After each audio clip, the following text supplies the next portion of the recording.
Tamaranga area. But we have big plans, and I will show you that on the next slide as well. But we have the plan to connect around 3,000 households by the end of 25, which means that we would empower around 100,000 beneficiaries in rural areas in Kenya. And for that, actually, yeah, next slide.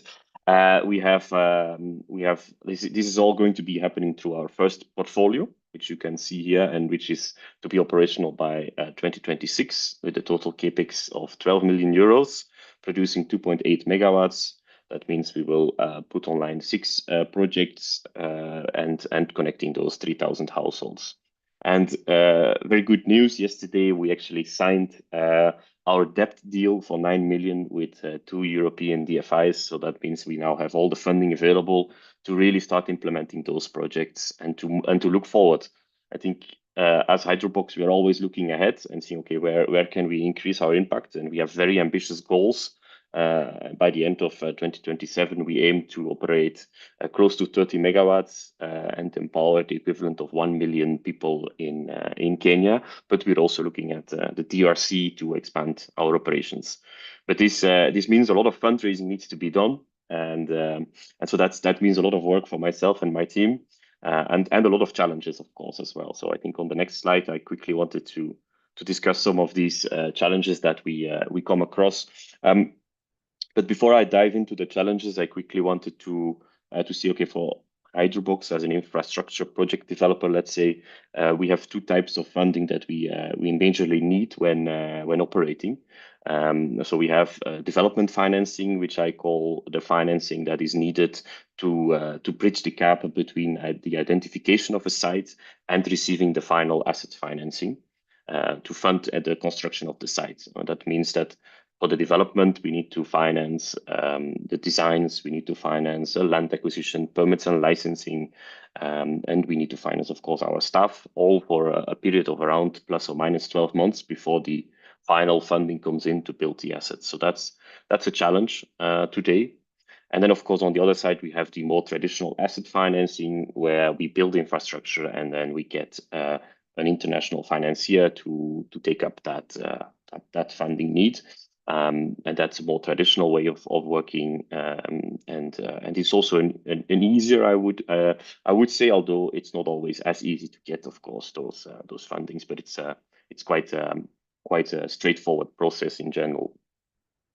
Although we have some challenges in the funding as a project developer, I think I've mentioned 3 here. There are, of course, a lot more, but I wanted to focus on 3, also looking at the limited time, of course, that we have.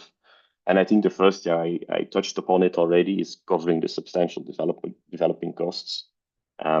It's a bit of a challenge. We as a project developer, we need to, before we find a suitable site, we probably have already looked at 10 other sites. That means that we need to send our engineers there. We need to do drone mapping, etc. There's quite a long process that goes ahead of the construction of a power plant and the mini grid. And so that's quite a significant investment that we already make. And as mentioned, that by the time that it is being paid back, at the moment we do construction financing.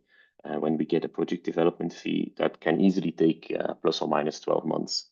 And so that's really a challenge that we have at the moment. And the good thing is that recently, I think a couple of months ago, we signed a deal with KIFA. And KIFA has allowed us a debt facility for us to spend funds on these developing costs that we have to make. So that's a very good example of, I think, how KIFA has been able to develop an instrument that really fills a gap that today is quite difficult to obtain. Because I don't think we have any other party that we know of that can do this. I think there is options of finding bridge financing for project development fees, but which is quite complex and also quite expensive. And so with KIFA, I think we have a very good partnership here. I think another one, a big challenge that we had is also looking at our past funding round. I just mentioned that we signed yesterday, but this was a process of more than 2 years before we got to signature. So I think something that we probably all know if we are working in SMEs or in business and we want to raise funds. It takes quite a long time to get funds, and there is an extensive due diligence process which is costly from our side, also from the other side, from the lender's side. And it takes quite a long time. There is a lot of information that needs to be prepared. The context of Kenya is not always easy in the sense that there is a lot of licenses and permits that need to be arranged for, which makes sense, but which slows down, of course, a whole due diligence process and the development process of the projects. And then a third one that we see is as mentioned on the previous slides, we believe that as Hydropox, we can be a real catalysator by bringing affordable and sustainable power to the rural communities for the development of those rural communities. But we don't always see that represented in the way or in the costs of the funding that we can access, the cost of the debt or in the cost of the equity. And I think we need to be more innovative in that sense. I think as a company, we do want to create impact, and impact is always something we will do. But we definitely can increase our impact more if we can also find financing instruments that take into account impact and the business case of impact. Because we are a commercial company, but impact doesn't always have a clear business case. And we are not there here to maximize our profits, but we do need to have some profits, and we have investors as well who expect some profits. So I think we need to look at how can we address or how can we adapt some of the instruments. And for example, on the households connections, and we do households connections today, but most of them are funded through grants because the business case doesn't make sense. The connection of a household is too high compared to what they spent on electricity a month. And we talk about $10 a month, while the connection of a household is easily $300-400. So by the time you have made that amount back and you start generating some revenue that can assist you in the operations and maintenance of a project, that takes quite some time. But if we could, for example, say, or if we could find an investor that says, okay, but if you reach 3,000 households, we can reduce the cost of debt with 2-3%. That is a clear win for us. And then we could say, okay, but if you take that into account as well, these household connections make sense. And then we don't need grants, for example, to start connecting those.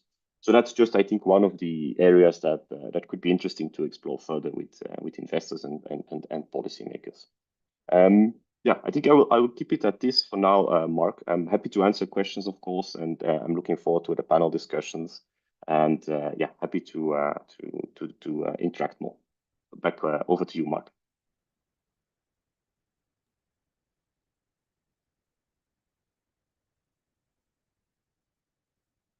Thank you. I just want to hand over now to our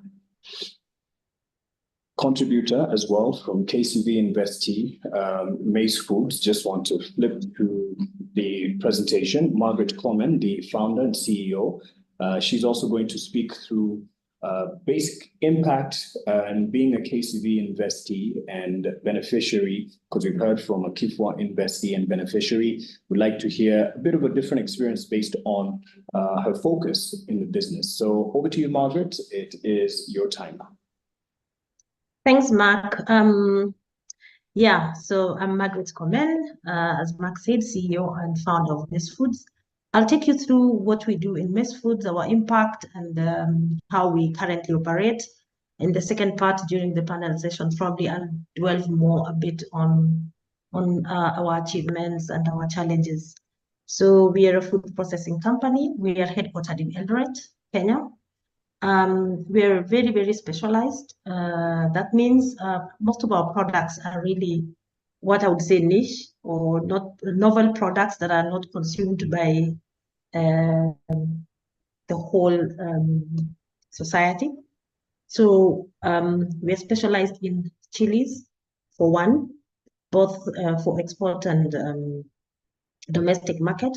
And this is serving in, directly the consumer, but a big percentage is going to industry. So as an ingredient to process other products. We have another line where we are doing dehydrated vegetables. pre-cooked and dehydrated. We are also serving East Africans in the diaspora and the domestic market. We work with communities basically from seed to fork. That means for all our products, we are directly relating to smallholder farmers. And there are many times that people have questioned why this model. Well, if you have been to a chili farm, you would know that it is very, very highly labor intensive. And this calls for a lot of people to be producing in many pieces of farms for you to have the volumes.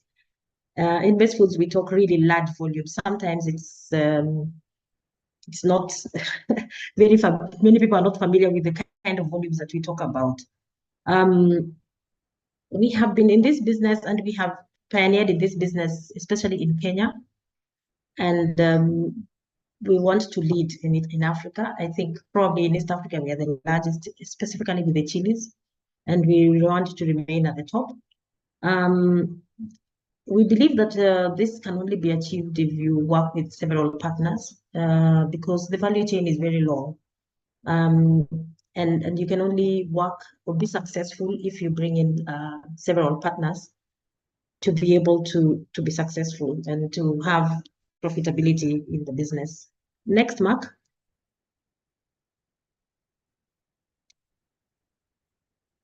So what is the problem we are really trying to solve? Why these products? Why this sector? Why these specific issues? When we started the processing of chili, we realized that there was really something lacking in the market. Nobody was offering the industry the product in the way that it is supposed to be used. So it was a very long haul for people to get the ingredients they wanted. So there were very few choices for what people could use or what other industries could use to process the product. So that was a major problem. Of course, we are talking about climate change and the way it's affecting businesses, the way it's affecting communities currently. That's a major, major factor. So at one point, there was a huge, massive shortage. Even this year, we are experiencing shortages in chili supplies because of the erratic weather pattern. And of course, as urbanization is happening, people want to have food that is safe to eat. And this has been elusive. If you go to the normal markets, you will find that food comes from the farms into the markets, not well presented, not clean, not safe for people to consume. So that's a major problem. On the farmer's side, on the production side, to be able to get the volumes that make even just Kenya competitive in the world market, you need to have groups that are able to get the volumes that you need. If you think that countries that produce like soybeans, like Malawi, they're produced by thousands of farmers. And if you don't have cohesive groups, then you're not able to achieve this. We still experience a lot of post-harvest losses. We have managed to reduce that a little bit, but in some instances, you'll still see very huge losses, up to 30%. That is really sad and should not be happening. And finally, I think one of the biggest issues, and even that informed the funding that we received from KCV, is the issue of standards and certification. So many people are processing, adding value, doing wonderful things, but they are not meeting the required standards and they're not certified. So the certification comes from all the way from the seed up to when the product gets to the consumer. So there are various types of certifications that need to be achieved for you to be global, for you to be competitive. Yeah, so we discovered that this is a major, major hindrance, and we had to overcome it. Next slide, Mark. So what we are offering is we are linking the smallholder farmers to the global market. The product that the farmer gives us ends up in the plate or in the shelf of a customer. Our products are very nutritious, so natural. They're naturally produced. We don't have any additives, and they're ready to use. You know, once they end up on your shelf or on your plate, you use it directly. So that's where actually the food safety comes in, because this is a product that you probably may not cook for long hours. So the product needs to be able to be used by the consumer in a safe manner. Our pricing is also very friendly, and we have a wide selection of products. Also, like in the chili line, we have 7 varieties of chilies and products, and also for the vegetable line. And of course, we offer sustainable connection to global markets. Next slide. So how do we make our money, and how is our business model designed? So I'll start with the farmers. For us, it was almost like, I would say, that we had no option than to work with the farmers, because if you have to ensure that the products you're offering in the market is exactly what the market requires, you have to empower the farmers or build their capacity to be able to give you what you need. So for us, at that point, it was no longer about profits. It was no longer about how much money we were making when the farmers supply us. It was about building a community of people who understand what the market wants. And so the farmer support that we provide is completely free of charge. So we have a team of people who go to the farmers, train the farmers, support the farmers during the production, especially even when we are doing the harvests. We have that know-how of avoiding to lose crops at the end of the production season. Even knowledge transfer on current climate issues that are arising. All this is transferred through our business to the suppliers. And for us, that is an issue that is just beyond profits for us. On the other side, our business is built mainly, almost 90% is B2B. So we work with other businesses. So as you can see there, we have international companies like Kanamela, which is a Bonomeli chain. We are at Naivas, Chandarana, Quickmart. We supply companies like Tropical Heat, which has a wide range of other spices, and we are supplying all their chili line spices. True Foods, which is a Zesta brand, and we also serve some industries in Korea. That's Mokwa. Next slide, Mark. So what has been our impact post-investment? When we started in 2019, we were working with about 3,800 farmers, and we are looking at reaching up to 5,900 within the next 2 years. So far, directly or indirectly, we have employed 100 women and youth. The products we are dealing with, as I mentioned, are labor intensive. Labor intensive both at the farm production side and also at the factory. So if you consider that you have to pluck African leafy vegetables, all of you know those vegetables. So we only use the leaves. So we always have a large number of women plucking the vegetables, either at the value addition centers or at the factory, at the farms harvesting the chilies. So directly or indirectly, we have created employment through the farmers and at our factory. Of course, this has increased the income to farmers, and we have two-tier income for farmers. We have income directly when they supply the raw materials, and we have income when they pre-grade for us. So for example, we have products where the farmers harvest, and after harvesting, they do another, a small part of the value addition or sorting, and they earn additional money if they do that. And we have measured that to have increased their income over the time by over 35%, specifically for the products that we are dealing with. I spoke about certification, and the certification is broad. There is certification at the farm level for the farmers, for the farms, the certification for the facility, for maize foods. And currently we are certified, we are ISO 14000:2015 certified. We also achieved certification on food safety certification, which is HACCP. It's a South African standard, SANS 10330. And we have over 2,000 farmers who have been certified KS 1758. This is a Kenyan standard. It actually mimics the global gap. And we hope that we can have almost maybe 70 to 80% of the farmers certified. That way we can assure the customer that we are able to trace back the product through a process that is certified. We have also been able to, I would speak to regenerative agriculture, rebuilding the soils and rebuilding where the farmers are producing the products. So for the years, soil is degraded, and we have actually a lot of biological waste. When we grade the products at the farm level, for example, like for the vegetables, we have a lot of waste. 65% of that vegetable is waste. So we don't transport it to the factory. We actually the farmers have been trained to generate green manure, and they use this to improve their soils. So that has been the impact so far.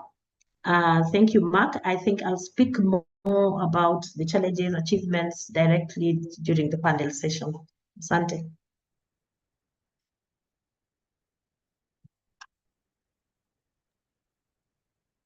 Thank you, Margaret, and thank you to Watt earlier with the presentation. And feel free to, I think it's only fair that those who would wish to ask direct questions to the two KCV beneficiary, that is Margaret from Maize Foods Limited, as well as Watt, who's a Q4 beneficiary with Hydrobox Limited. So Hydrobox, so I'd like to refer to one question here that was sent in by Shelmith Theory.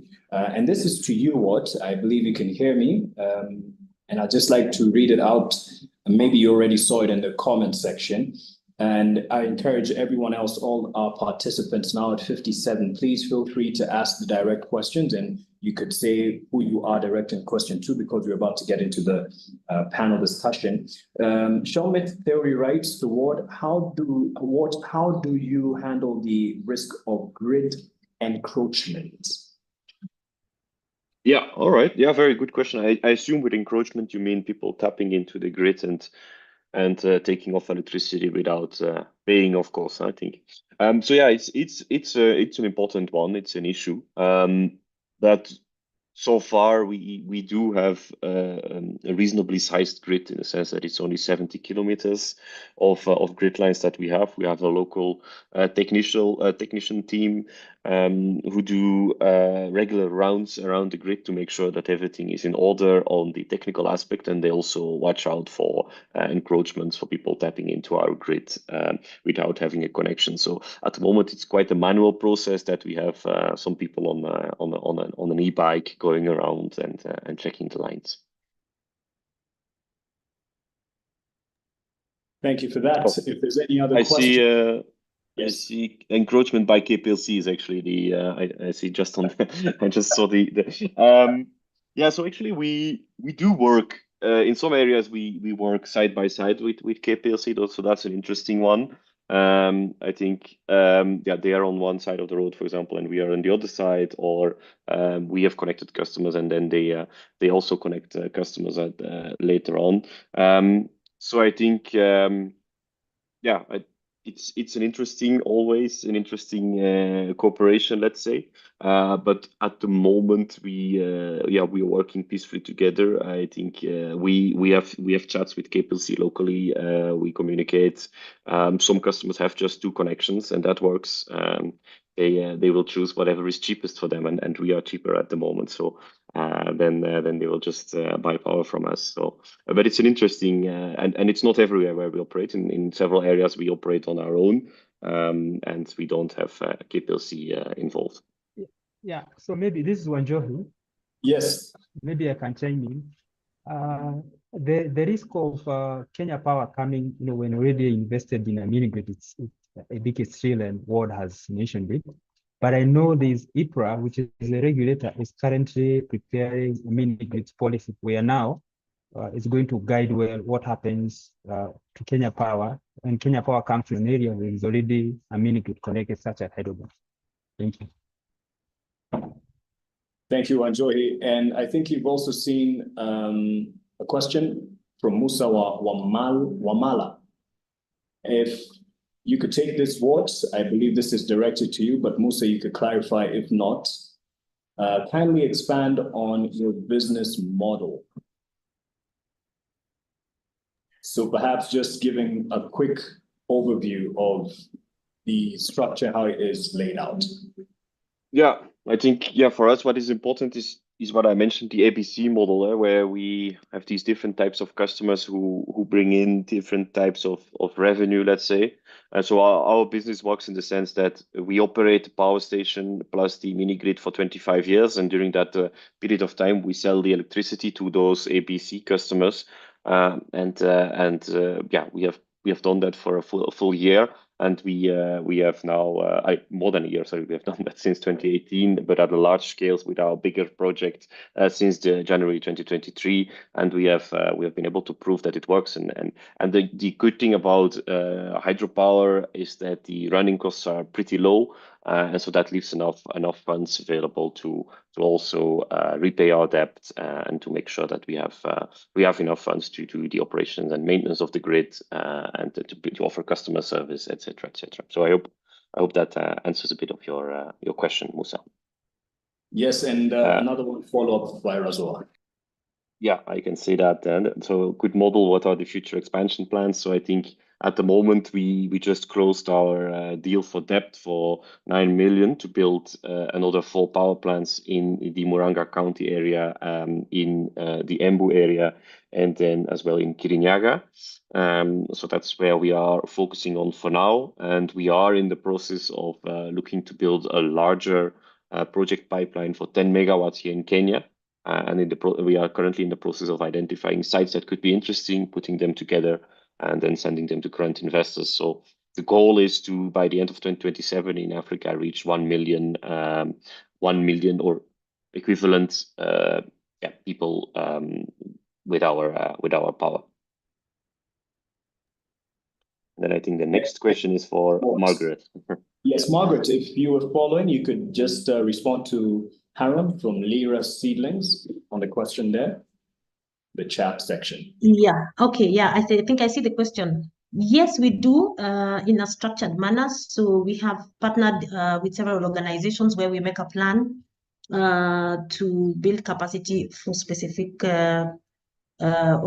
communities. So I'll even give an example, like in Elgeyo Marakwet, we've partnered with Finchurch Aid to build capacity for the communities in which they're doing projects on livelihood. So we've introduced, for example, production of chilies, and we are partnering in the capacity building program for the next 1 year. So that's just an example. Yes, we do. Thank you so much, and thank you to those who've also sent in their questions. Feel free to continue as this conversation now picks up with the panel. And we can now hear from the others in the panel by way of introducing them to the conversation, Unlocking Private Finance and Support Sustainable Development and Community Empowerment, which is a focus. And thank you, yes, for acknowledging that. Wajohe Theuri, you have written something here. The regulator is currently working on mini-grids policy to guide what happens when Kenya Power arrives in an area where mini-grids have already connected electricity. Asante for that input. And Lira, thank you for acknowledging that. And Wajohe, I'll bring you in first in terms of the panel discussion that now starts, and we should be going for the length of about 40 minutes, thereabouts, and then open it to people to ask questions. But as the comments and contributions are being made by our panelists, feel free to write in the chat section, and we will be noting them down and direct them to our panelists. And Wajohe, with your experience from your consulting, you could start us off with the look at what the greatest impediments for enterprises when seeking to access private finance for their climate-related projects are. Thank you, Mark, for that question. I hope I'm clear. Loud and clear. Yes. So I was looking at the recent, data on how climate finance has been flowing, especially to the private sector. There's a report that was done, I think, 2 weeks ago by the Climate Policy Initiative in collaboration with FSD Africa.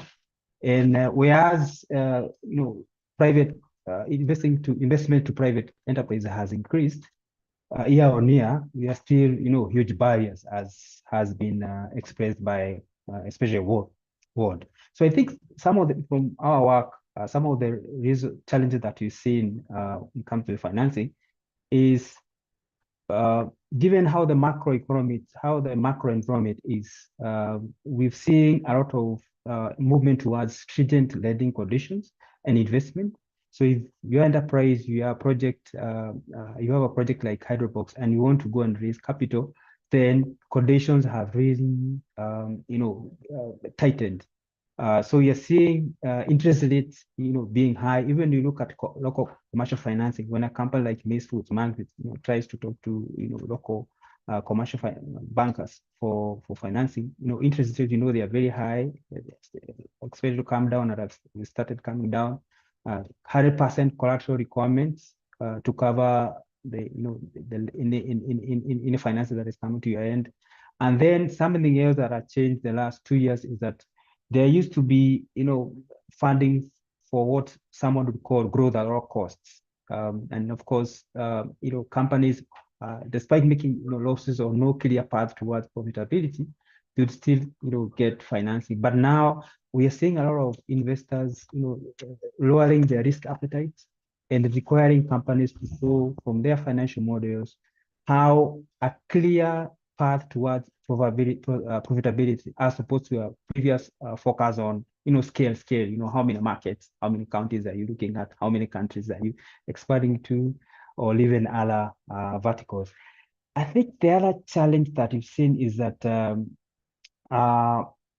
local currency financing is a challenge, because now most of the currencies from African countries have quite weakened the last 1.5 years. So if you are not getting your revenues in dollars, and I think Margaret here is lucky, part of our revenues are in dollars, then, and you're raising financing in hard currency, then that means you quite have some bit of exposure. So, but if you have local financing options, then that gives you sort of a breathing space. And we've seen some excitement. Oh, okay, I've seen Margaret's comment. We've seen excitement around some local financing facilities that are coming up. I think this Tamana Capital. But then we are yet to see, and I think that they are brave, but we are yet to see, quite action going towards local financing options that are sort of, a right match to the enterprises. The other things that I've seen become quite a challenge is that for those ones who want to raise equity financing, some of the requirements you've seen that investors want you to have lead investors. And that is when you're doing an equity round, you need to have a lead investor who probably mainly takes charge of that round. They need the due diligence, they need the structuring and tagging other investors. But then from some of the data we've seen is that only around 30% of investors in East Africa are ready to lead equity rounds. So that means that, and when you look at investment funnel, then the number of deals that go through because of there's already an equity investor willing to lead around, then that gets significantly reduced.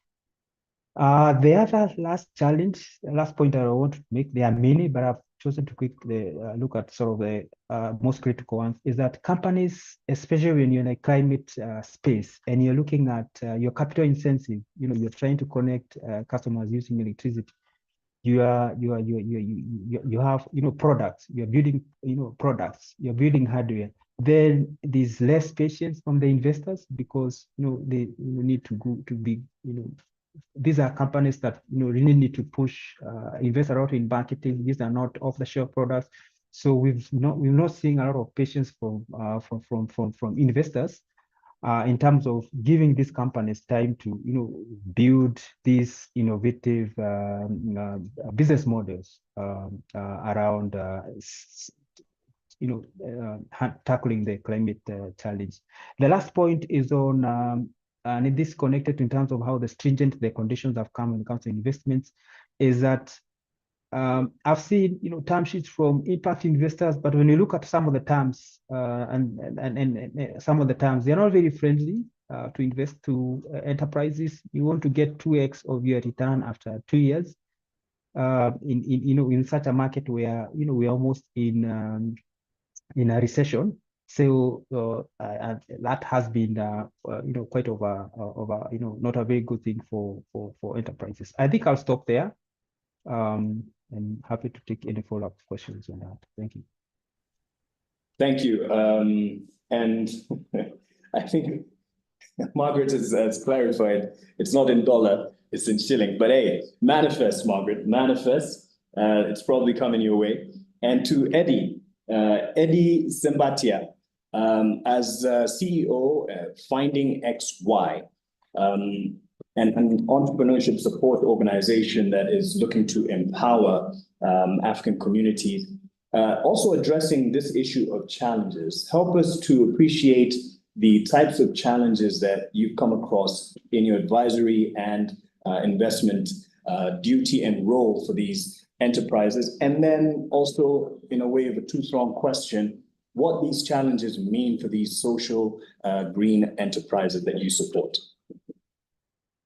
Yeah. Thanks, Mark. That's a broad question. Let me start by what we do. So Finding XY, what we do is that we work with companies to support them to raise capital. We have done under 2 million in the last 2 years. Our ticket sizes average 50,000 to 100,000 US dollars. That's the range of financing that our portfolio companies have been raising.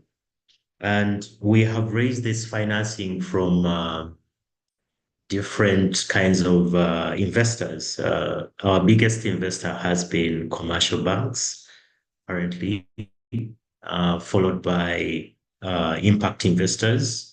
And then we have the smaller investors as well, like circles, that are also playing an increasing role in providing capital to businesses. For the investment piece, challenges have been, as what has been shared, our experience with these current investors that we've been working with. The main one has been the high cost of financing, hard currency lending, for example, dollar to Kenya shillings, the level of due diligence. In our portfolio, we have been also looking for more equity investment, but we haven't managed to see that, especially in agriculture and renewable energy. That is very slow, has been very slow. So it still remains a challenge on how to position these companies for more equity investment. One of our experiences in the types of financing, especially debt financing, is how it's currently being used.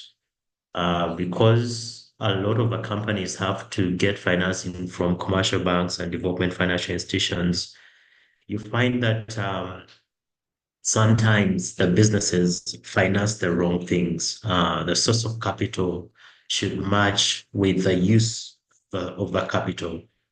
And if you're getting debt financing and investing it in a business need that doesn't pay today or tomorrow, you soon be caught up in a cash flow situation where the debt is going to compound, the business will still remain slow, yet the investment was made.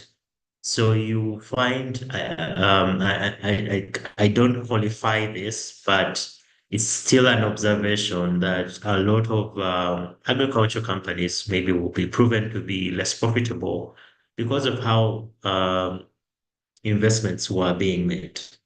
But that's to the investment side. Another thing we do is advisory. I think one of the things we've tried to do is to look at more tailored advisory and how we do that. One of the challenges that we get is that you don't, because our work is program driven, you don't get a lot of continuity in how you're providing challenges. Let me just throw more context to that. So as Finding XY, for example, you design a program. We've designed programs in agriculture, in renewable energy. When that program, because programs are timed, when that program runs and ends, you won't be able to continue providing support to the enterprises that you're working with. So it creates a difficulty for continuity in how you're working with your portfolio of enterprises. One would ask then, why don't you ask these enterprises to pay you for the services that you're providing? But that also goes back to the fact that initially when you onboarded this program, it was under development context, so you weren't charging the enterprises to provide the service in the first place. So when you come back to say then that you want to be paid for such a service, the enterprise will not be able to do so. And essentially for them, it becomes an opportunity cost question where they have to ask themselves, is there an alternative where I can get this kind of support free as compared to paying for it? So in advisory, that's still like the main gap, even when you tailor it, is that in one context it's not continuous. In another context, if you want to make it continuous and have businesses pay for it, it's not going to be possible because there are free alternatives, or the businesses won't be able to afford it because of the question of opportunity cost. So those are the key things that we have been doing. That's mainly the investment side, supporting our businesses to raise investment, and then the advisory side. There are some challenges that are more from a broader context. On, for example, scalability for both the businesses we work with, but also for the kind of work we do, supporting these businesses to grow. I think scalability is still a big challenge. It's mainly caused by that lack of local investment in the businesses. I think that is very small. A lot of investment and financing has to come in from outside, for example, Kenya, outside Uganda, to see that these companies are supported to grow. Other than scalability, it's also competition for financing. I think it's getting more stiff. And I think from a macro perspective, where the more instability you have, the more limited development finance that you have, the more restricted private capital, the more risk cautious investors become. So competition for financing is very high currently. For grants, for debt, it's becoming more and more difficult. So that also becomes a challenge.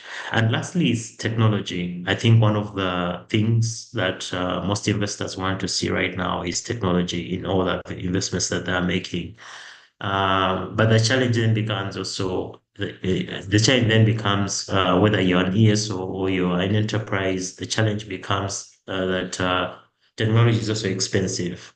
A lot of people want to come to work with you when you develop the technology, but developing it is very expensive. It takes rounds of prototyping to come up with the right kind of technology. It takes a lot of trying different contexts or types to really give the kind of technology-driven product to customers that they can also use.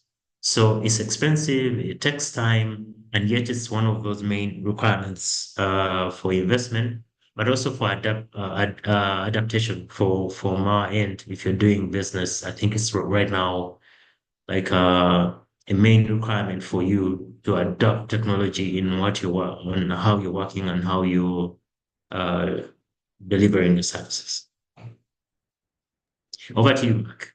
Thank you, Eddie, for that response and for bringing up that issue. Much as it's more of a criteria these days in terms of the inclusion of technology, it is quite hard to, and it takes quite an investment to devolve. But we'll get to that in a bit. And you've mentioned something that I will now throw to Razoa from Unilever in terms of how they come in. And yes, the point has come out quite clear that it is, and that is for smallholder farmers, financing is quite hard to come by. And even as Eddie has pointed out, given the nature of the agricultural organizations, agricultural-based organizations, and sometimes the case of how the capital doesn't go to the purpose it's intended, affecting the cash flow in the business, then it's not the easiest of models to get funding for. But from your experience and how Unilever comes in, how can they, smallholder farmers, be able to access and take advantage of the opportunities from private investors and private finances? Okay, so confirm that you can hear me, Mark. Loud and clear, go ahead. Yeah, so in terms of how small scale, first of all, I think the challenge that most people have already alluded to, the fact that small farmers or small SMEs, by and large, getting financial support or getting funding from banks and sort of developed financial institutions is a problem. And more so because of the nature of their business and the risk that the lenders do carry. So in that light, so if you look at private lenders, most of the things that they will be struggling with, how they can be able to recoup their money, given that especially for farmers, there's a lot of seasonality into their kind of operations. Yeah. So some of the initiatives, if you look at Unilever and other multinationals, do in terms of private support for this kind of businesses would be, for example, running programs that can be able to educate the SMEs, the farmers, yeah, to understand the kind of funding that they actually want. So like I'll allude to a program that we ran last year called the Emerge Accelerator Program, which was mainly focused around women SMEs. And this included some of the farmers, some of the normal local SMEs, because Unilever is very big at localization. So we're looking at how can we source more from the local players. But now, before we can actually start sourcing from the local players, we have to go past capacity issues, we have to go past capability issues, and that's why we have to really invest in them. So in that program, one of the things was, how do we help SMEs? How do we help the small players be able to access private lending? And also, in addition to that, understand the type of lending that the type of funding that they actually seek. Because when we were doing the program, we realized that some of the SMEs would just come and say, I need 50 million to be able to sell more. But they are really not addressing what the problem is within their operations. Could it be a capacity issue? Could it be a marketing issue that they are addressing? They needed to be very clear in terms of what are you really addressing with the funding that you have. Because if you don't know why you need the funding, chances are you're going to get the funding, and at the end, it's not going to help your operations.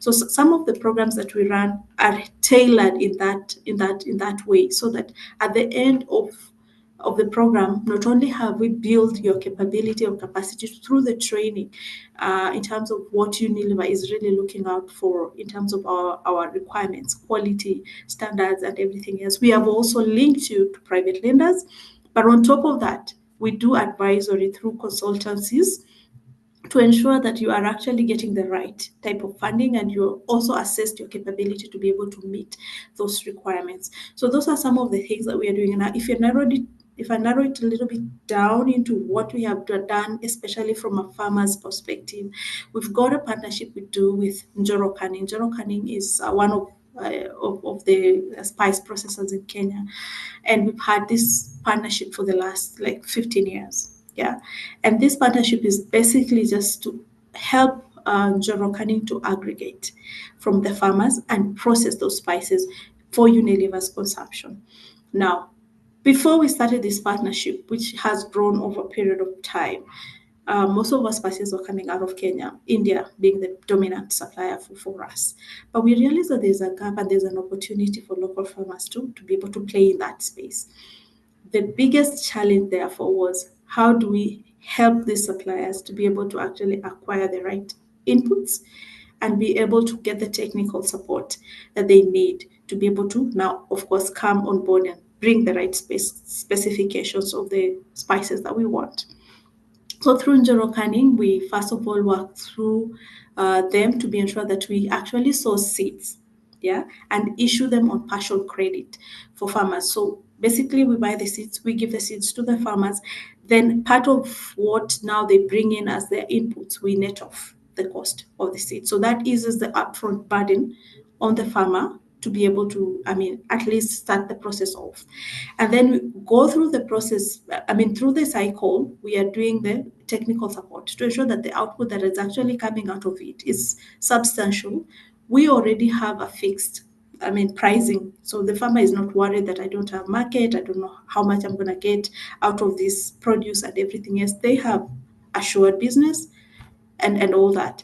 Then in addition to that, so they can also access advance payment. For example, if they need, they have a PO, so they can be able to access advance payment for their produce even ahead of actual delivery to the factory. Then Unilever on the other side now supports Njoro Canning to be able to support by ensuring that Njoro Canning has, for example, upfront the cash flow is taken care of. We ensure that they have supplier financing options with Unilever. We ensure that apart from that, we reduce their payment terms for most of the SMEs. We are about 30 to 45 max for SMEs in Kenya to ensure that cash flow is not a problem on their end. So those are just some of the initiatives that, Mark, I can probably highlight among many other initiatives that we are doing from a financing and support perspective. Thank you, Razul, for that. And I think you've even answered 2-in-1 questions. And I appreciate those who are sending in the questions as the conversation continues, and I encourage it. I see Margaret, I see Shakila. Please keep them coming, and we're noting them down. And we might even actually integrate them as we continue with the conversation. To you, Margaret, and yes, you've clarified, of course, given the nature of your business and the business model for export, you do earn in dollars, and so we pray for more dollars coming your way as Mace Foods. And please speak to us in terms of the challenges you face as an SME, and how you have balanced the interest of sustainability and impact, especially for you. And then I'm sure you're noting down the questions that are being directed at you.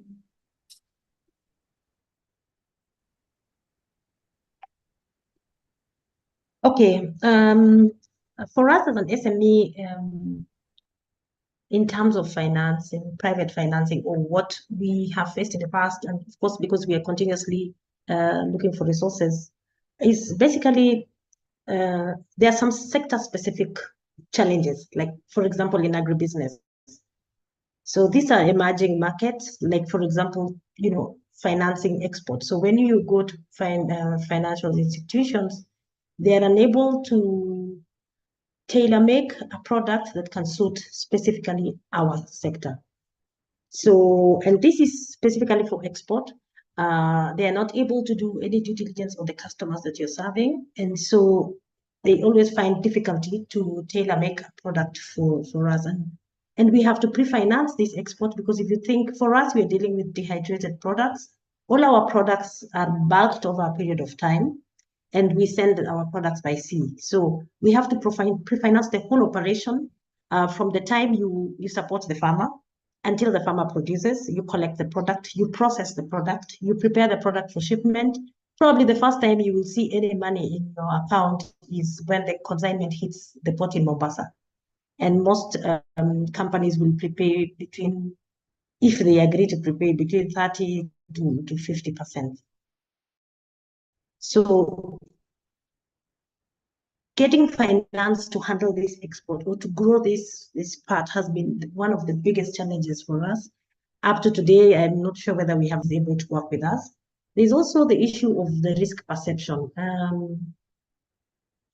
It is perceived like, for example, like the companies like ours have small asset bases. We have maybe a very limited credit history. And so when you approach these organizations, I remember 3 months ago, we had a conversation with a financial partner. And after going through a very long process, they eventually said no and were not very clear about why they said no, or rather we did not understand the reason. And we felt like it was just some kind of perception that they had that probably the risk was too high. And the other one is about the cost of the capital. Right now, you'd be lucky if you get anything below 14% in terms of interest. So it's very expensive and it limits you in terms of growing. I've met some financiers who have long moratorium periods. For an agricultural business, this is critical because you access the finance and then you have to pay back in 1 month. That really doesn't work because for agriculture, we talk about seasons, we talk about years, we talk months. So it's difficult to come through a financial partner that is able to give you a proper moratorium, that you're able to quickly turn around that money. So those are the kind of the challenges that we have faced in terms of financing, private financing. Before I let you go, because I know we'll start with Wart next, because you mentioned it in this one, wouldn't want to let it go. Definitely profitability is an interest. I mean, it's not charity, but then there's the interest and the aspect of impact. Why and how are you able to balance it and keep it as still a priority, much as we know profitability keeps the wheels, going? I think first and foremost, it forms part and parcel of our founding principles. That is what we wanted to do, because if you look at even where we are based right bang in the middle of where the communities are located. It is very difficult to thrive in those communities if you're not developing for them, for example, strong, resilient markets. What will be the purpose for you to be with them, in them, work with them? So we deliberately decided that we want to develop those strong, resilient markets, because when they thrive, then they have strong markets. I think it's directly correlated. You can't expect that the community is not thriving and then your markets are really successful. So that's one motivating factor for us.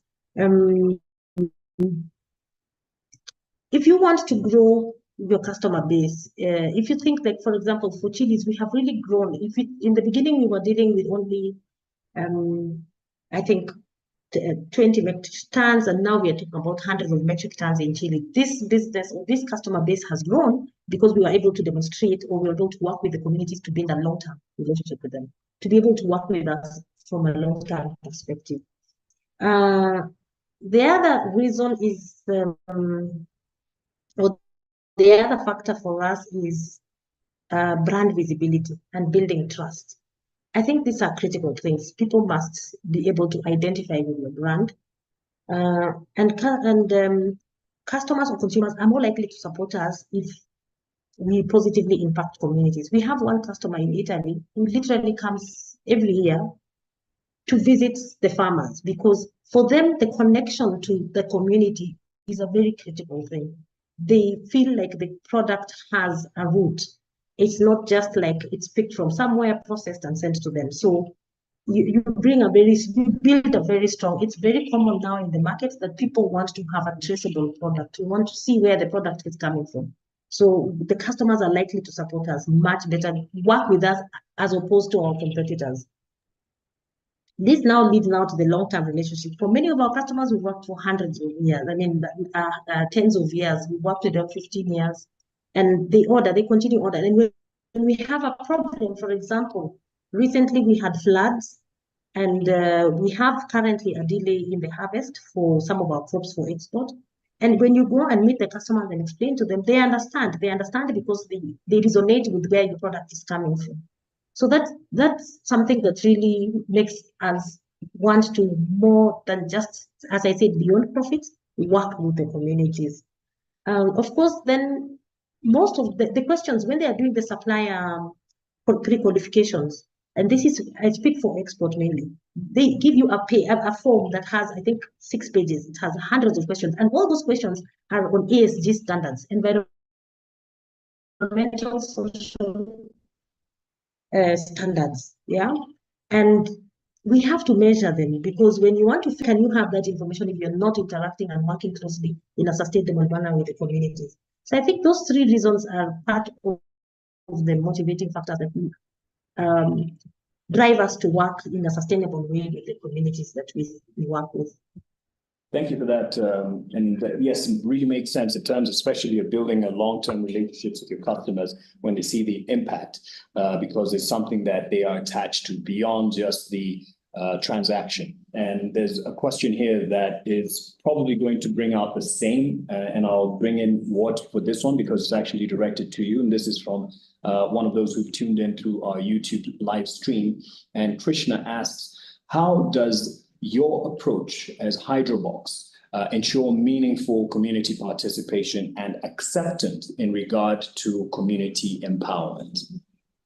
Yeah, I think that's a very important one, and an important one for us, but also an important one to build a Hydrobox project, because you're building a big or a relatively large infrastructure project on land that is owned by the local communities, and yeah, that's definitely a top priority for us. And I think so far, how do we tackle it? I think local presence is super important for us. So whenever we go to an area, we hire local staff. The idea is to have the community go with us each step of the way. So we organize several community meetings, etc., etc. And I think one of the bigger advantages we have today, we operate mainly in Muranga County, and our co-founder John Magiro is a resident of Muranga County. He's actually he has lived his whole life and still lives in the area where we operate most of our projects and where we currently have our largest mini grid. And that really helps. We see, I mean, the people around, when they have questions, they know who to approach, they know who to ask questions from. They have trust in us because of the local representation. So I think that's in short how we tackle that, and especially something that if we move to new areas, which is a top priority for us as well. Because we know that land is a sensitive issue, and of course we need that, and then also building lines, etc. It means that you have to go through other people's lands, etc. So it's super important to get everyone from those local communities with you every step of the way. Thank you, Ward. And to Wajohi, this is something that's brought in by Margaret Mosin. It's one of the areas that we were looking to tackle, and it's a common theme. And I think you've seen it. Would you say for social enterprise to be sustainable, there is need for it to be a business enterprise as well? Because grants as a source of funding, and you know this very well, has now proven to be not quite constant. Yes, yeah, thanks, Matt. And whoever asked the question, I think it was Mose. Yeah, to my understanding is that a social enterprise means you still following, using market solutions to solve a challenge. So that does not absolve you from, so that means in essence you need a business, but a business that is approaching, the way we structure your business model in a way that is more not profit driven. So a quick answer to me is that yes, there has to be a way of making your business, your social enterprise sustainable in terms of being able to be financed, quote unquote, by your customers. So you have to have a product or a service that is selling, that is responding to the needs of the market, so that you have customers, so that you don't have to depend on only grants, because we've seen also on the supply side of grants, they realize that entrepreneurs and social enterprises, some of them do not have a very clear path towards financial stability. So there's also that nose has also been a bit tightened in terms of people asking for repayable grants, or things that are like resource-based financing, where you have to you show results, and then it's more refunded for, let's say, buying inventory or for doing a market activation exercise. Yeah, so it's the donor or grant funding space is also becoming very stringent in terms of things being sustainable, making sure that they are not throwing in money, and then if they come to do an evaluation or assessment 2-3 years, then you fizzle out. Thank you. Just to acknowledge the questions coming in from those who are participating, and please feel free to do that. And just in the interest of time, I'm integrating them into the questioning because it's in the area of what we had looked to address. And for Ajoy, don't turn off your camera. This is now to a question which I'm sure has cropped up in people's minds, especially when they were hearing what speak of Hydrobox approach in terms of powering rural factories with hydropower. And in the name of, and given what we know as the great percentage of Kenya's power coming from renewable energy, how sustainable an approach do you feel this is, especially with the interest of climate change and depletion of water resources, just to help anyone who was thinking around how sustainable that is? Yeah, it's a fantastic question. What Hydrobox is doing is very innovative, and it's good to see that Magiro, has come so far. Because and Ward has mentioned it in terms of what role is doing in terms of the economic and social development of our rural areas, and also not just that, there's the impact around jobs, and also stimulating some of the local industries, as he's mentioned. To move to the question you've asked about climate risk, yes, there are climate risks that are associated with power generation. And these are mainly vulnerability around physical risks because of extreme what are called physical hazards, which are caused by climate change. And there's a lot of data around that information. And some of these are increasing because of either increase in temperatures, and we've experienced even in Kenya, droughts and also water stress. Then on the other side, you can have extreme rainfall, which leads to flooding. And so this could lead to the Hydrobox power facilities be able to have decreased performance because of when the generation capacity affected. That means the efficiency is less, and of course a little bit, or this leads to downtimes and also on extreme blackouts. And of course, with that, now you also have to think about increased costs about insurance, all that spirals out. And it's been showed how if there's going to be a decrease in temperature, then when it comes to hydropower capacity, you can have it for the next 20-30 years reading up to by 10%, which can be adverse. But there are ways you can mitigate, and I think when for I'm sure Hydrobox have done that, especially dealing investors, and you're doing the due diligence. There are areas around how do you hydrology analysis, and also coming up with a clear water management strategy that can mitigate risk, especially associated with water stress. So then within that strategy, then you have one way is that, especially if you are going to have flooding, how do you build climate-proof or resilient infrastructure? When you could look at the powerhouse, you want to make sure that it's protected. When you look at the turbine, can the powerhouse withstand flooding? There are also things of dealing with the community, make sure that the community is well involved. What are some of the practices that are being carried out around land use? Can that lead to silting, of rivers? And are they initiated around, let's say, reforestation? Because the role of trees, it's been proven in science, the role of trees, reforestation when it comes to rainfall. So make sure that the community has doing some sustainable practice so that in the little bit, or we are not operating in a vacuum. And then the other thing is around also looking at what are known as watershed management and catchment protecting. I think I mentioned them around deforestation and soil conservation and sustainable land use management. Then the last point I would want to mention when it comes to the climate change mitigation is having power backups. I think when Ward was presenting, I saw some solar panels. So the role of those is to make it not just supplement it's to make sure that we supplement the power when it's the level is low, but also to diversify. You're not just depending on the hydro resources, but also other resources, which in this case are clean.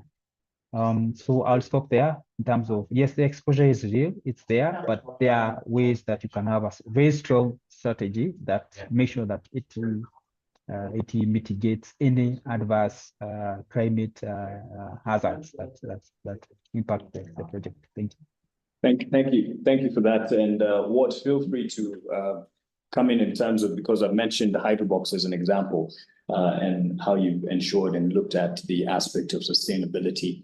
But as we continue, Eddie Sambatia, with your work a lot through inclusive financing and in your experience over the years, we know the reality in Africa is there's still quite a bias against women, and work and efforts towards inclusivity for them is much needed.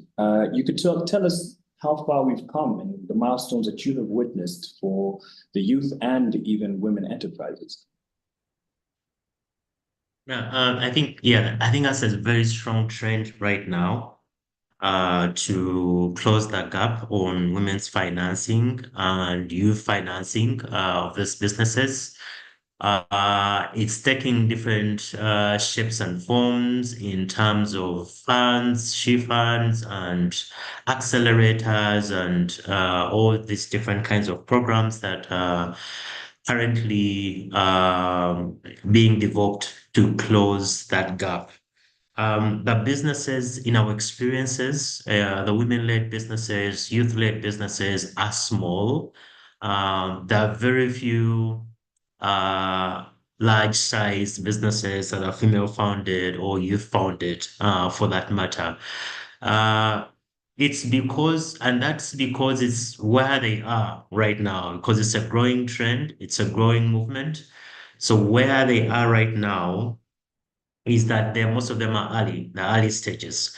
So there is that mismatch currently between what investors want, what investors expect, and what these businesses currently are. So there is need for more innovative ways of how to finance these businesses because of their sizes. We have about 250 businesses that are micro and small in our portfolio. But I can tell you that raising for them is difficult, right? They have to either raise money through grants where they get into accelerators and incubators, but by the nature of I think, as I mentioned earlier, by the nature of such programs, they tend to be exclusive. So they tend to leave out the majority of these businesses. They're small, they're risky, they can easily fail.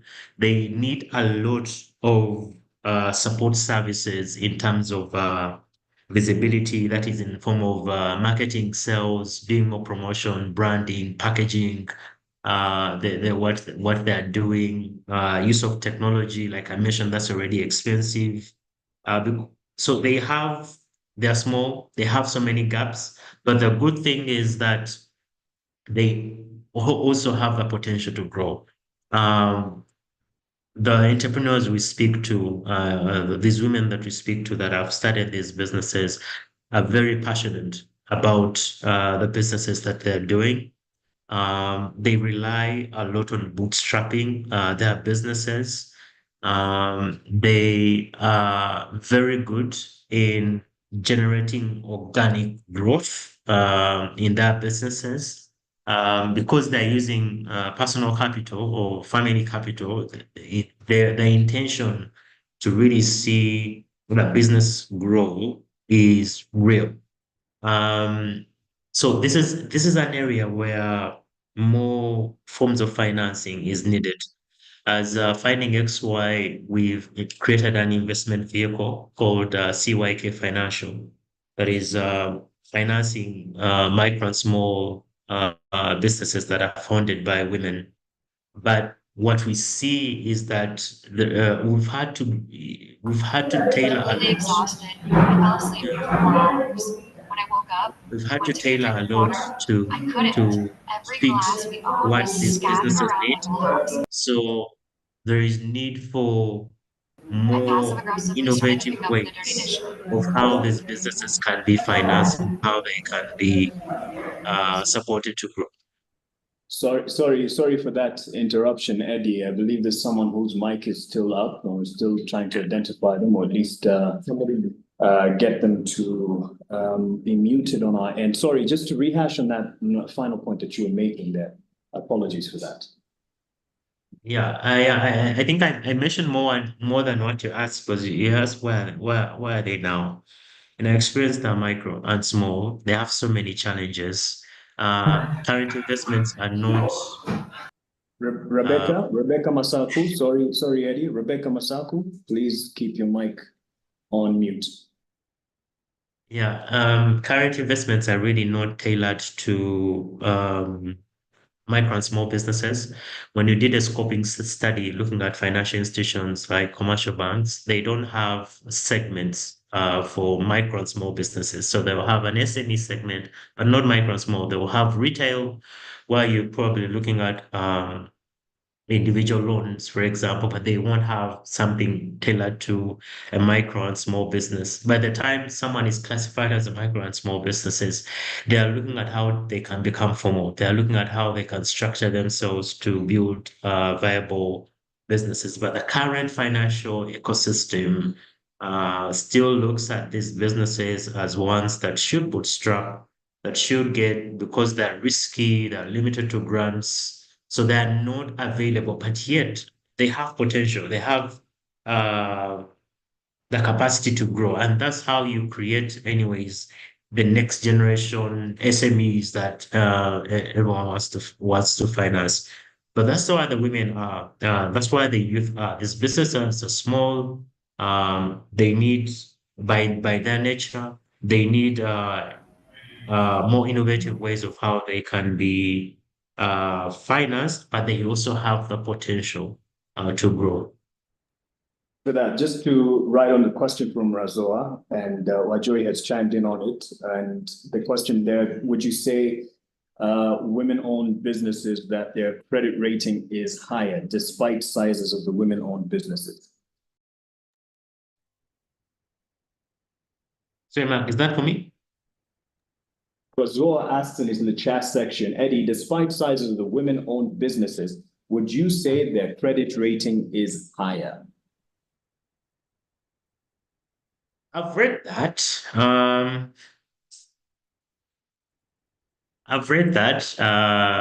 I wouldn't qualify it in our portfolio.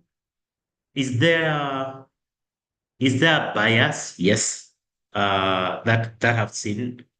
Is their credit rating higher? Maybe that, because usually how funding is structured is that you have these preset conditions on how you're going to offer financing. So whether I come in male or female, it's going to be the same. The difference usually comes in that due diligence process. When at what kind of questions, what kind of information do you want?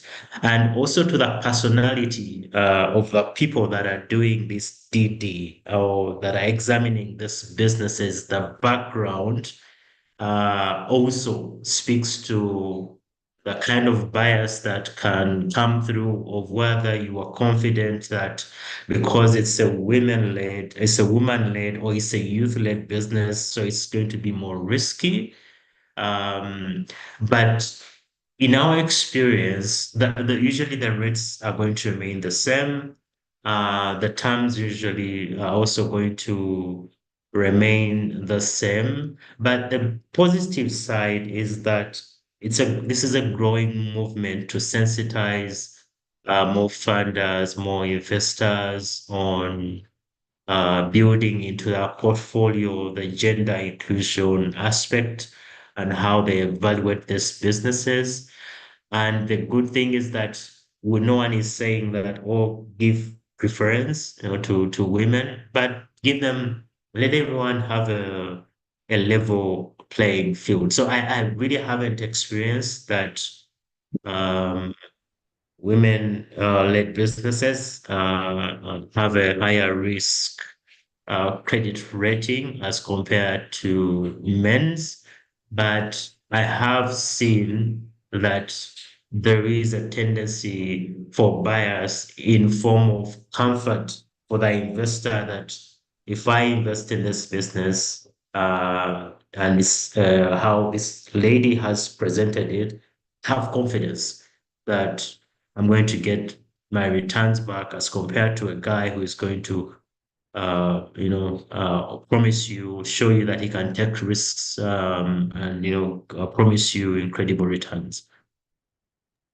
And I think Wajohi agrees with you when he says, yes, women entrepreneurs have tended to be more focused. But just before I let you go, Eddie, and go to Rasoa, Shomit Theory says, isn't it the fact that the women entrepreneurs who get to be funded are few because of the various challenges and therefore are cream of the crop, or basically at the top?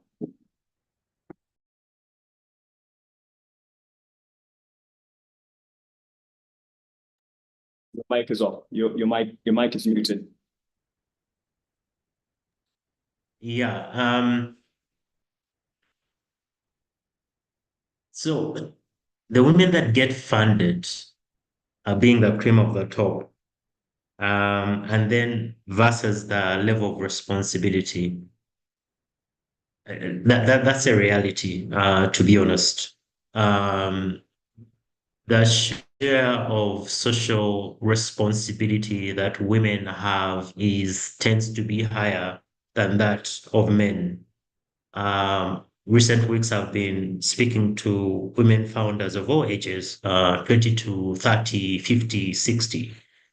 And you can always tell that there's a level of social responsibility that they carry while doing business that you don't usually see with men. So there is that time constraint because of your level of responsibility. There's always that time constraint, social expectations. They used to be called culture barriers. I don't think it's culture barrier. I think it's more of social expectation than the social responsibility that has been put on women. It's there, right? And it has an impact on how one runs their business because of that time element. So the character of the entrepreneur, in this case, the female entrepreneur, becomes central to the success of the business. So if you are a very focused person on the business, it means that you're going to get maybe challenges in other areas or spheres of your life because of these nature of expectations. And it does take a toll on the women. I think one of the questions that we ask women when we're onboarding them in our CYK financial vehicle is we always ask them, how do you spend your time? And we ask that question just to understand, what time are you spending in your business? Because when you're starting a business, the journey is long. You need to market, you need to develop partners, you are everything. You have to be everywhere, right? So if you're everywhere in the business, how do you balance that with, your social expectations in the family, in the community, in your relationships as well? So that does affect women, but it's the character of the entrepreneurs that really helps them get through that. So if you're not strong mentally, it becomes a problem for you and your business. There's a business I think we were speaking to last week. She's been around since 2012, and she has never hit her 15,000 US dollars milestone. But it has been around for a long time. You could tell she's been educated in what she's doing, and she's been doing that now over 10 years. But when you look into her level of social responsibility, you can almost sense that probably you're not giving this enough time. You're not investing time in networking, you're not investing time in building your sales channels, you're not investing time in raising capital, all which are central in how you're going to build a successful business. Thank you for that. And in response to what you were just talking about, brought about by Shelmis, Wajohi says, not quite in the development sector. He actually thinks more women are funded, and he has invested in both men and women-owned enterprises, and the results have been better, more open communication and genuineness, drive to succeed, transparency, integrity, etc. And Eddie has mentioned that. I agree. Let's give our women the flowers they deserve at this point. So asante sana, Wajohi. Thank you, Eddie, for that. And so we have 15 minutes to go, but Rasoa, I have to ask, in the aspect and context of climate change, which is not breaking news, it's a ticking time bomb, what does Unilever, or how does Unilever go about, beyond just business operations, safeguarding communities that you work within, that you are part of? So this speaks to sustainability, and it speaks to your community engagement. How do you go beyond just your business operations to safeguard? Thank you, Mark. On the women, let me just comment on the women business before I go into what we are doing as Unilever in terms of our sustainability. So last year we did a program with women on businesses, SMEs, and the reason why I asked that question is because we did a deal room where lenders were actually in the room with the women. And the general feeling in the room is that actually women are more dependable when it comes to paying off their debt.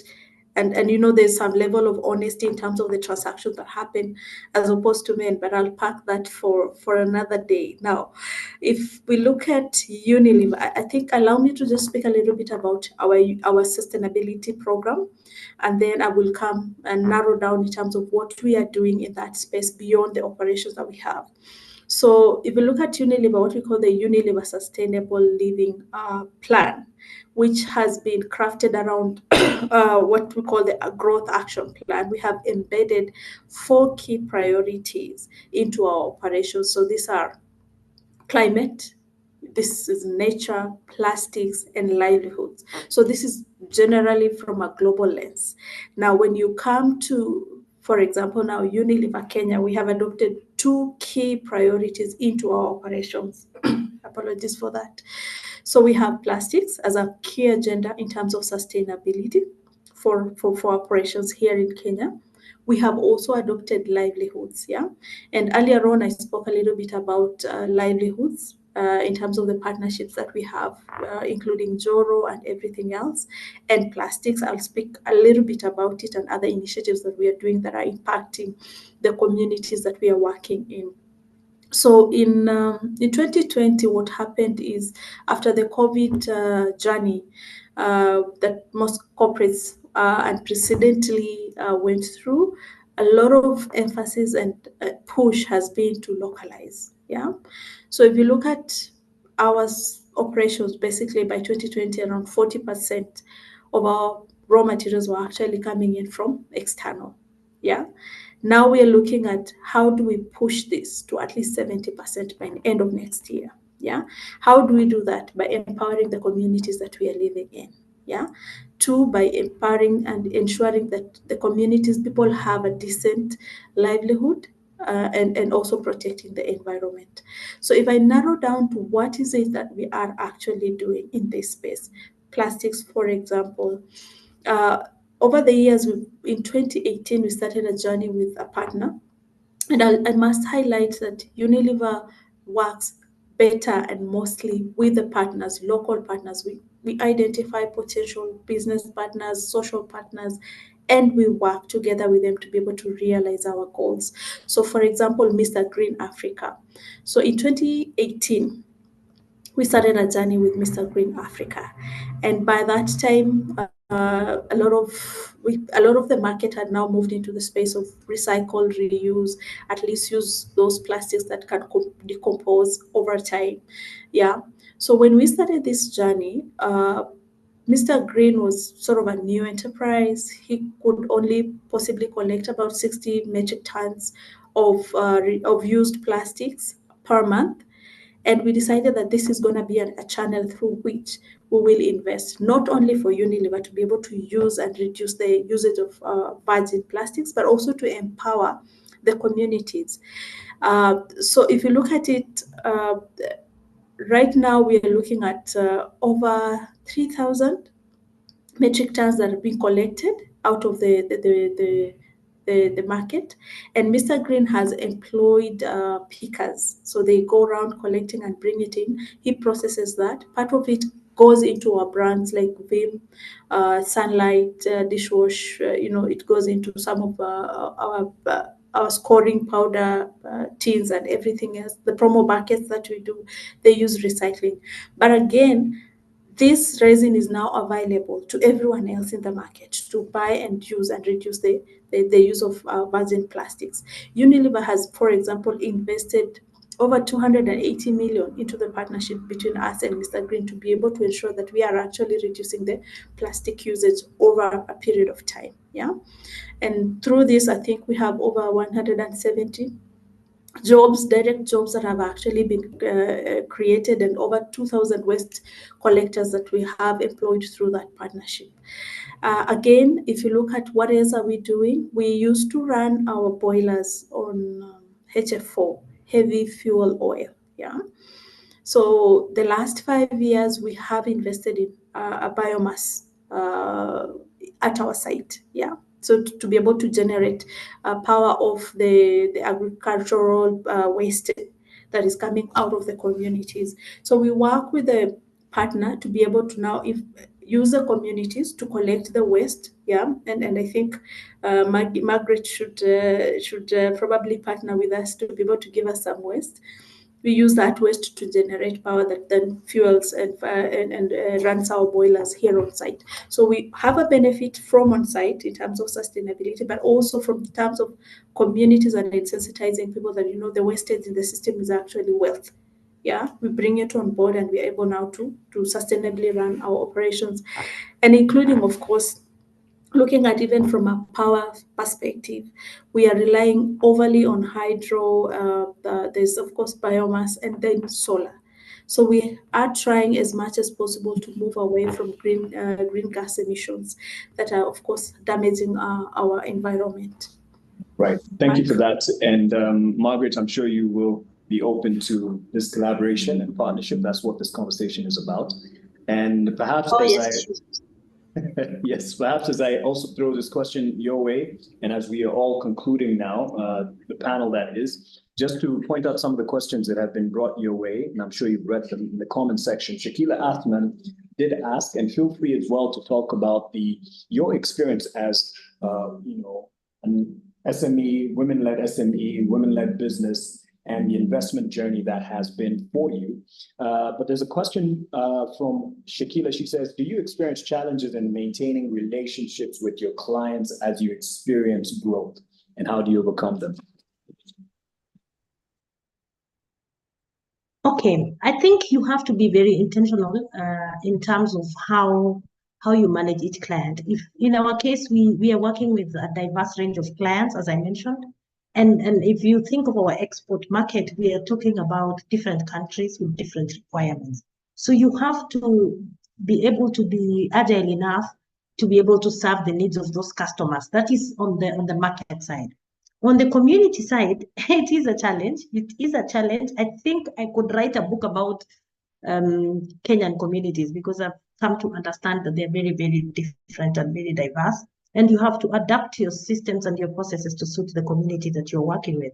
So it depends on the county you're working with. So you have to understand how they worked in the past before you come in to partner with them. And then now you bring in your processes, and you have to be very flexible to be able to adjust your systems or your procedures so that it suits what they normally do as part and parcel of their operations. But then, of course, you work towards transferring the technologies or the know-how that you want them to adapt to. So it's not an easy journey. It's when we sit here and talk and say, yeah, we're working with communities, this is the impact we've had. It is a continuous journey. It is a continuous improvement process. It is, you learn each and every day. I guess that what forms part of the passion for what we do, because you really can't define what tomorrow will be. You can guess, but when you get to the ground, things could be different on the ground. So you have to be able to focus on what you want and to adapt to whatever has come up.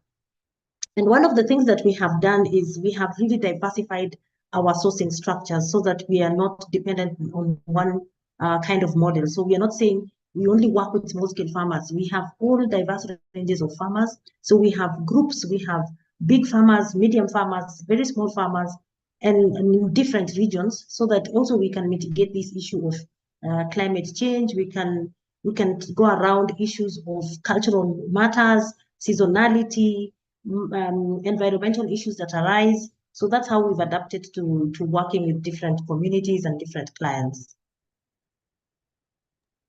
Any experience of funding, coming across it, accessing as a women-led SME, women-led business? What's your experience in this? And do you receive the flowers from Wajohi? Yes. And I see a flowery dress. Nice. Yeah, Wajohi, that's a very, very powerful testimony you've given there.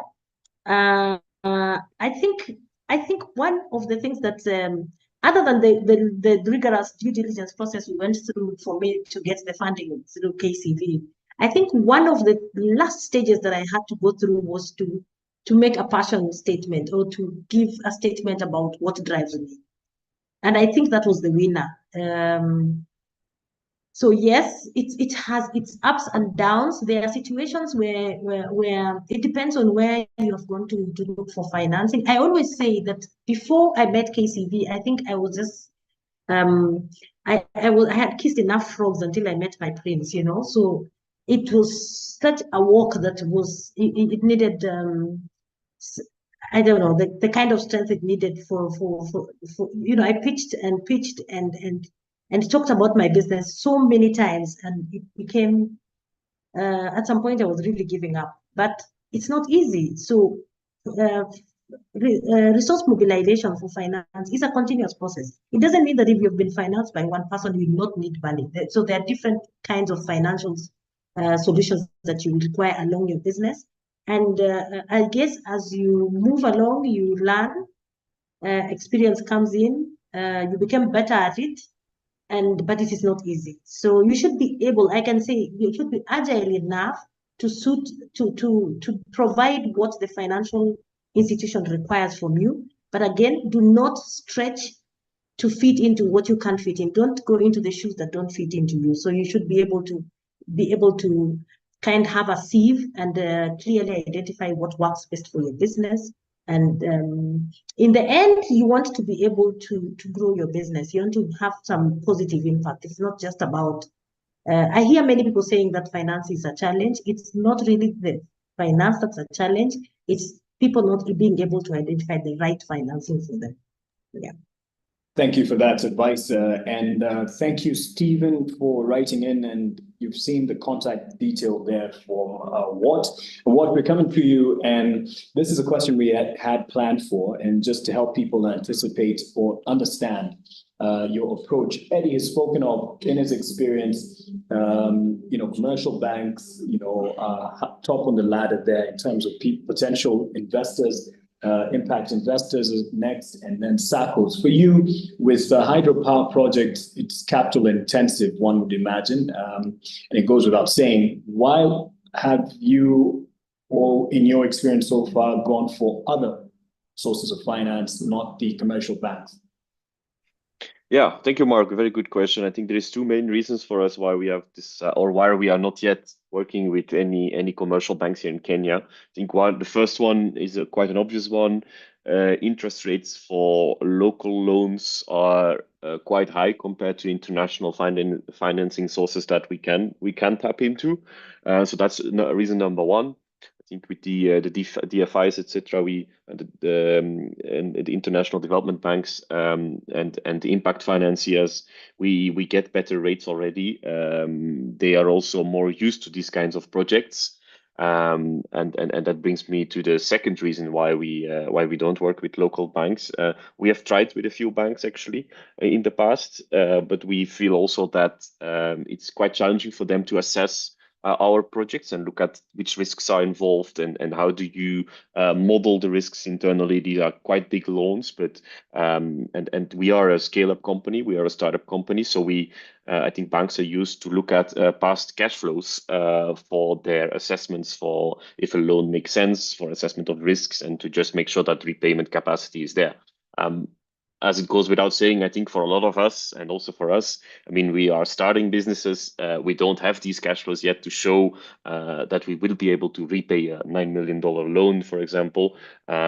And so that makes it very difficult for them to model. And we feel that they don't have, or at least when we spoke to them, they didn't have the capacity in-house to assess these projects and to look really long term and to say, okay, we will give you a loan for the next 10, 11 years based on a financial model and not based on your past experience. And so I think those are the two main reasons why we have chosen to go with alternative sources of funding. Earlier, there was a question there by Shakila Athman. She was asking whether you experience challenges in maintaining relationships with your clients as you experience growth and how you deal with that. Yeah, no, I think it's a very important question. It comes together with the community involvement, and it keeps being important that we keep involving community and keep involving clients as we grow.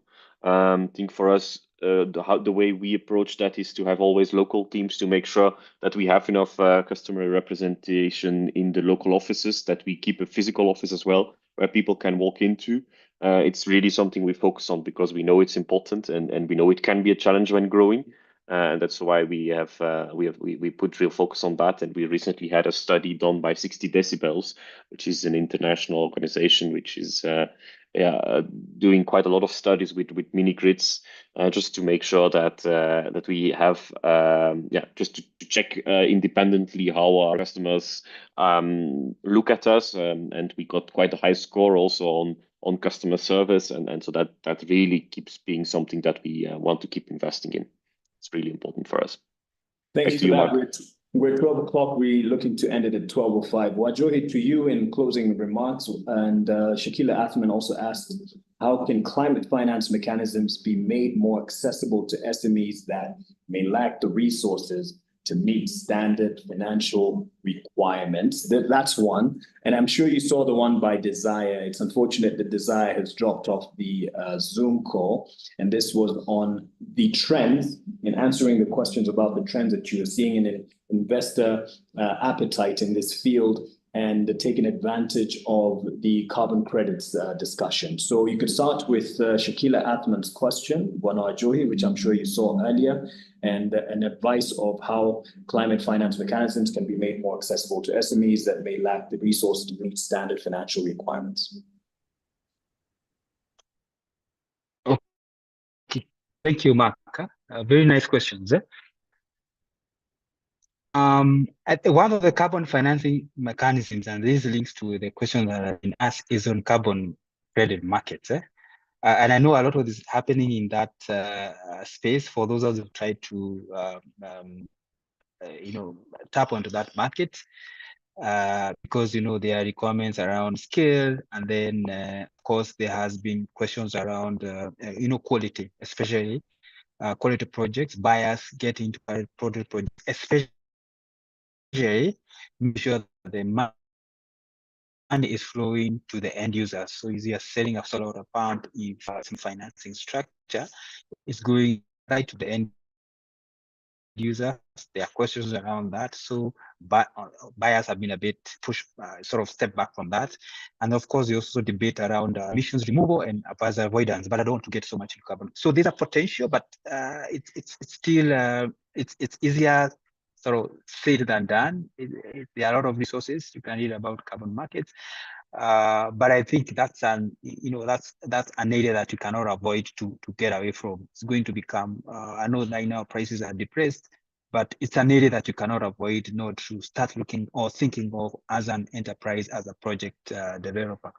So besides carbon markets, then you can also look at some of the soft capital, that is available in the market. And I just want to have a rider. Capital is always a challenge, so that we'll always have that challenge. But the soft capital available in the market, we have seen things like resource-based financing and spoken about it, where you spend and then you get refunded. There are programs, either open window for applications or even unsolicited for applications. Then yes, Xiaomi, I agree, scale important for carbon markets. There are also, things like repairable grants. We've seen you can also take advantage of, concessional lending, which is, is more below market rates, so that you can prepare for commercial financing. You can also look at, what is called, blended, finance. Yeah, so there's no one size fits all when it comes to carbon financing mechanisms. There's also a drive towards, not just much of the funding has gone to mitigation, but there's more push towards adaptation. How do you prove that whatever you're doing is moving more towards not just reducing GHG emissions, but enhancing climate resilience. And last point is to make sure that this data is very important. So make sure there are proof points for whatever impact they're doing. Thank you. Asante Sana. And Eddie, this is a question from Shakila. As a founder of social enterprise, what advice would you give to other entrepreneurs looking to attract private finance while maintaining a strong social mission? Yeah, thanks. So social enterprises need money. So you can't do social work unless you have money, right? So either you're going to generate revenue or you're going to raise the money externally. So you need to do things that businesses do, except that you're doing them with a strong social aspect to it. So you need to look at your value proposition. You need to look at your customers, who they are, and then you need to look at the quality of what you have to offer. I know most such enterprises really struggle here, especially with quality, because you are looking at the bottom of the pyramid. Usually the products that are being provided also tend to be not to be of the highest quality. And you find that you have to explore. So if you are not having a reusable, accessible, quality product, it also makes life difficult for your enterprise. So you need to do the things that any normal business will do and still keep your social aspect. Being social doesn't mean that you do what you're doing for free. That's an NGO, right? But this time you're social and an enterprise. So enterprise meaning that you create and sell. Social meaning that you're doing it with a social perspective. Biggest example of a social enterprise is, for example, a school, right? So if you're going to offer education, you need to make sure that you're offering quality education to your students so that they're able to pay, they can qualify, and more people can be referred to you to serve them as well. So the same thing applies. I was just through a mentorship session with an enterprise that is going through the same thing on trying to see how do we improve quality of our product and how do we tap into different market segments. But it all starts with you defining and building a quality product, knowing whom you're selling to and their buying power, and how you're actually going to sell to them. Do you still need grants? I think yes. Do you need revenue? You do need revenue. Grants, if you grow, probably you start out with grants when what you're doing, but you have to build your ability to generate revenue. In that, grants then just become a source or a means to concessionalize your prices. But you need, as a social enterprise, you still need to do what every business does, and that is your ability to produce a product or service, sell it to the right customer, and make sure that that customer comes back to have another product from you, because then that keeps the revenue coming in as you do your fundraising and raise from people who have a similar social cause to what you're doing.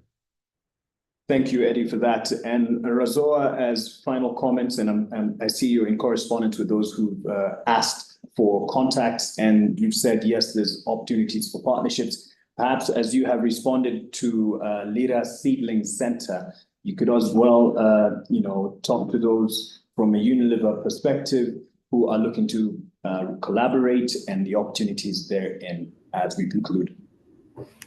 Yeah, so thank you, Mark. Just in a minute, I think what I can say is we do have a lot of opportunities, and we're continually looking for partners in the market to be able to collaborate in that space, to be able to give the impact that the planet needs and the people. So if you have any idea on how best we can be able to work together, I think I've dropped my email.